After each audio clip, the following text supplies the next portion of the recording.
चाषी को मिलिब आधार भली आउ एक स्वतंत्र नंबर। सरकार सबु वर्गर लोक माननकु विकास दिगरे विशेष ध्यान देउछंती।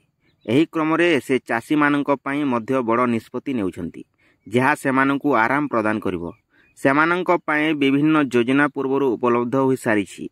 एही माध्यम रे अन्नदाता माने विभिन्न सुविधा पाउछंती। वर्तमान सरकार आउ एक नुआ प्रकार सेवा आनिबाकू प्रस्तुत हेउछंती।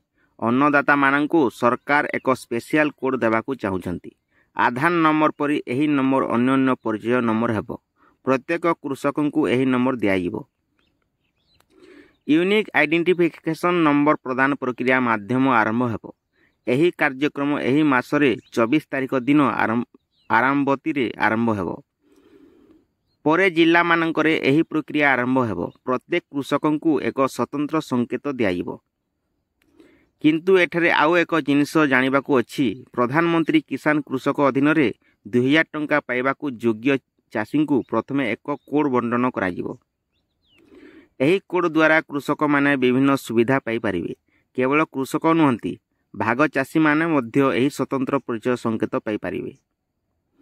तेणु योग्य प्रार्थी माने एही कोड पाई आवेदन करि परिबे।